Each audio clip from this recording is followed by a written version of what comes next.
Hi, everybody. It's Dr. Virginia, and I'm going to talk to you about something that you probably, again, have no idea about. I learn these things as I go along, and even though I've been practicing for over 15 years, even though I'm double board certified in psychiatry and lifestyle medicine, and even though I've used some of these medicines myself, prescribed them, and used them myself, these are things that even I didn't know about because they weren't put all together. But once I share them with you, you are not going to forget. So, again, I'm Dr. Regina, and we're going to be talking about kidney health in honor of the fact that in this month there is Kidney Awareness Day and it's also Kidney Health Month. I really hope that you can hear everything that I'm saying and just know that I'll repeat this conversation when we talk about liver health and liver awareness month as well. So, did you know the reason that I was looking at this was actually during a Bible study? I was looking, oh, well, devotional rather. I was looking at Leviticus chapter 8, and I get to the part where they're talking about Moses and he's blessing Aaron and Aaron's sons and the Levitical priesthood. And he tells them to offer a sacrifice. And as they're offering the sacrifice, there's something that God wants specifically set aside, not discarded, not thrown away, but specifically set aside to be an offering for Him. And we already know that certain things are really important to God, right? So, really important to Him, the blood. Obviously, that's a foreshadowing of Jesus, and the blood, that's a remission of sins. So, if there's a sacrifice for atonement, always includes blood. But we know, I know, that blood has detoxifying principles in it, right? You've got your white blood cells, you've got all the different levels of white blood cells that are there to get rid of bacteria. And in some cases, you've got cells that are going to help with viruses, you've got presenting cells, you've got all the things that are going to help make sure that your body is detoxifying things. So it's getting rid of the bad things, the things that could represent sinful things. Let's just put it there. It's getting rid of the bad things. Then I started seeing, oh yeah, take the fat from the entrails, discard the entrails, but take the fat from the entrails, take the lobe of the liver, and take the two kidneys. We refer to the kidneys in medicine as beans because there are these two bean-shaped things at the back of your in your back. Basically, the easiest way to get to them is in the back. But they're called retroperitoneum because it's a peritoneal that separates the front organs from the organs that you kind of tend to see in the back. So either way, you've got these kidneys, these beans that are in the back. And the Bible is very clear. It's basically saying the things that I want you as an offering for sin, the things that are going to atone, the things that are going to purify you, the things that are going to detoxify you from the bad things, the blood, the fat, the liver, the kidney. I'm a good medical student, good resident, good provider, good resident, good psychiatrist, good lifestyle medicine provider. I don't really remember a whole lot of conversations about the fat being detoxified. Obviously, the liver detoxifies, right?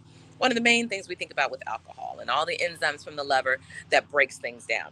Obviously, you guys have to use the bathroom just like everybody else.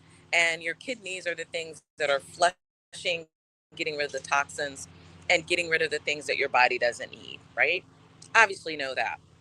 Obviously, the blood detoxifies. We already talked about that. What's up with the fat? I actually had to go look that up. But I knew that if it was in the Bible and it was in this area, I was like, I bet all of these things are put on the altar because they have some form of detoxifying or taking away the badness of the body, representative of the fact that God takes away the badness from us and then it makes us right before Him. I knew there had to be something that the fat does. And guess what the fat does? The fat does detoxify in its own way. And that got me going along a line. Basically, what happens is the fat kind of stores things. And then when the body is able to process things, when we're exercising, when we're releasing certain ketones, which is a form of the fat processing, the body, including glutathione, when all of that is involved and that's released, that helps your liver and your kidney, which get the information from the bloodstream in certain ways, it helps them to detoxify. There's nothing in the Bible that doesn't make sense. And then when you look at it, it's like, oh, wow, that's really, really cool.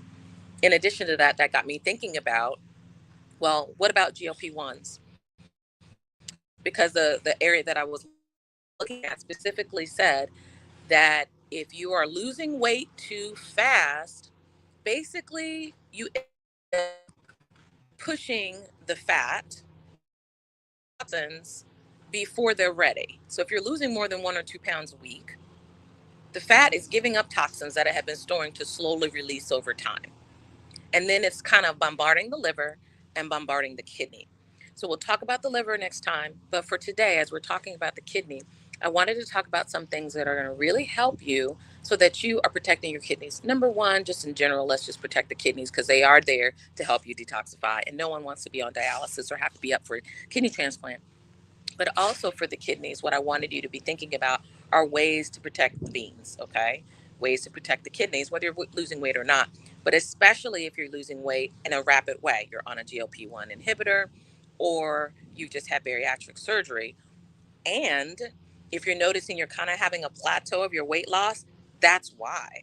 It's because you've lost the weight so fast, it's overwhelmed your body. Your body can't detoxify fast enough. So rather than just allow toxins to be released willy nilly, whenever your body does something different than what you would imagine that it would do, that it should do, it's being smarter than you. let's just be honest. It is. And part of the ways that it's being smarter is it's saying she does not know that if she loses weight any faster, all these toxins from your fat are just going to flood the liver, flood the kidneys, and your organs are going to be in severe risk. So, from the kidneys perspective, what can you do, especially if you're trying to lose weight? Number one, make sure that you're eating in a way that you're not going to lose more than 1 or 2 pounds a week. Okay, you've got to make sure that your calorie amount, the nutrients that you're giving your body are enough. So, number one, you're going to want to make sure that you are eating enough in terms of your calories, whatever your diet is on that, whatever your diet is, you want to eat enough that calorie deficit is not going to have you losing much more than 2 pounds a week. 2 pounds a week is enough. Okay, 1 to 2, 1.5, 2. 2 pounds is enough. You're talking about anywhere from 4 to 8-ish pounds in a month, give or take. That's a pretty good amount for you to lose in a steady way over the course of several months to potentially several years, depending on how you keep your diet up. Number two, if you find that you are stalling in a way, remind yourself that you're probably losing weight a little bit too fast, and you could be putting your kidneys or your liver or other organs at risk because the toxins are being released too much. So, even when you are struggling a bit, make sure that you're increasing your water content. Say with me, water. When you see this, put in the comments, water. I gotta drink water. Okay? The kidneys are a microfiltrate. They're a microfiltration system. They are a God ordained, created microfiltration system. If you aren't giving them enough water, it's going to be difficult for the kidneys to do what they need to do.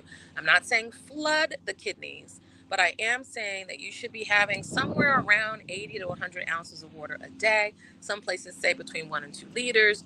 I usually will tell people drink about half your body weight in fluid. That's an old adage. Obviously, I'm a psychiatrist, I'm a doctor, but I'm not necessarily your psychiatrist. So you should be asking your primary care doctor, if you have a trainer or nutritionist, your trainer, your nutritionist, exactly how much water you should take. But this is just a general guideline. And the one that I think is the most user friendly usually is the body weight one. Because if I told you to drink 100 ounces and you're like a teeny tiny little thing, and you haven't drank water ever, that could put you in hyponatremia, meaning that you've over flooded your system. You drink too much water. So, half your body weight in water as a goal, as a target, not a bad idea. Okay. And if you see that puts you in the 80 100 ounce range, hey, guess what? You are average body weight. You're average. Okay. Doesn't mean it's not obese. It doesn't mean it's necessarily healthy because we know that we've got an obesity epidemic, especially here in the United States. But that just means that you're probably in good company with the majority of people that, we see in and around the country. Third thing that you really need to be thinking about in terms of your nutrients, you want nutrients that are going to feed all of your organs. You cannot go wrong with green leafy vegetables. Again, unless you've got some kind of allergy, obviously check with your nutritionist about that. But for most people, green leafy vegetables are very healthy. They're the kidneys, and believe it or not, beans are not a bad idea for the beans. So there are a variety of beans. I mean, just think about it. There's northern beans, kidney beans. There are the the light kidney beans, the dark kidney beans, or the pinto beans, all kinds of beans that you can get. Beans and legumes can be your friend. Obviously, you don't want to overdo it and that's all that you eat. But if you look up a kidney plate, I want you to look up the plate method specifically for kidneys if you're concerned about kidneys, specifically for the liver if you're concerned about the liver. But if you do that method, it's going to tell you how to divide your plate. But for the most part, in general, especially for kidneys, you're looking at half your plate with some type of a protein, a quarter of your plate with something that's in the vegetable realm. Again, green leafy vegetables are better. And then a quarter of your plate with those beans and legumes. All right. So let's talk about the protein. First of all, protein does not necessarily need to be meat. Meat doesn't often mean protein, be honest with you. Most people think protein, but often the flavor from the meat comes from fat, which isn't necessarily our friend. Can be, but it's not necessarily a friend. You can get a significant amount of protein from spinach. So for a midday meal, you just have a spinach salad with walnuts and feta and cranberries, right? That could be good, right? When we like that. And that's going to give you a decent amount of protein. You could have a smoothie in the morning that's got spinach in it, and that's going to help you out as well. Because again, the green leafy vegetables, we're going to talk about that in a minute in terms of putting them in the quarter of your plate. But if you need protein, I don't want people to automatically think meat, but it could, a lean, healthier cut of whatever your meat of choice is. Usually people say poultry, so chicken, but it doesn't have to be meat. If you're a whole food plant based, be tofu, right? Season it, make sure it's nice and seasoned, and then cook it in the method that you would like, maybe air fried, and it's going to be great. And so you could actually replace the tofu for many of the other forms of meat that you normally would use. A quarter of the plate should definitely be those green leafy vegetables, kale, spinach, collards, all of those are great. And then another quarter for things like the legumes or the beans. Those are a great way to do that. You can also get nuts in there, so or oats or oatmeal. Those can be good as well. Walnuts are great. Almonds are another really good one. So that's a very quick way to get a decent meal that's going to help your kidneys. And again, please, please, please make sure you're flushing them regularly by having water all throughout your day. You definitely don't want to just guzzle 30 ounces at one time or 50 ounces at one time, all throughout the day, just like most people will do their protein in threes. Think about your water in threes. In the morning, you want to make sure you have a certain amount. Around midday, you're having a certain amount. In the afternoon and early evening, a certain amount. Obviously, with the water, I always recommend that people stop the water. Lots of times people are doing intermittent fasting, so they're going to stop eating a little earlier in the day. Don't forget your drinking as well. You want to get that again, kind of earlier in the evening, 6 or 7 o'clock. Why do I say that? You don't want to be getting up in the middle of the night, use the bathroom. Kidneys are still working. You definitely want to have a nice amount of water for the kidneys to be able to flush things out. But water doesn't necessarily have to be a big old glass of water after 7. It could be a really hydrated fruit. So all of your melons, for the most part, have a large water content, and that can be great. Another thing that you can do around that time of day, if you've got juice cups, things like that, sugar free is always great. Those can be helpful as well for increasing your water content without flooding the kidneys, but giving the kidneys enough that they need to be able to process things towards the end of the day. I hope this has been helpful for you. Remember, we want to protect the beans, okay? Kidneys are life, literally. And we want to keep them around, okay? It could mean that you have to shift your life a little bit if we've done some damage to the kidneys. But if that's the case, don't worry. There are lots of wonderful resources for what you can do to save the function as much as possible, and what you can do even if the function is going. You have to be thinking about things like dialysis or transplant. Whole nother topic for that. But please don't be discouraged about that. If that's the case, you still want to make sure that you're eating a healthy diet that's going to help extend the life, whatever life you have of your kidneys, but also keep yourself and your vessel in a good place. Because if you are thinking about transplant, you want to be in the fittest way possible so that your body's transplant ready, right? We love that.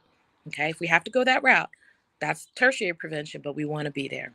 I'm Dr. Virginia. I hope this has been helpful for you, and I want you to have a very, very blessed day on purpose. Take care.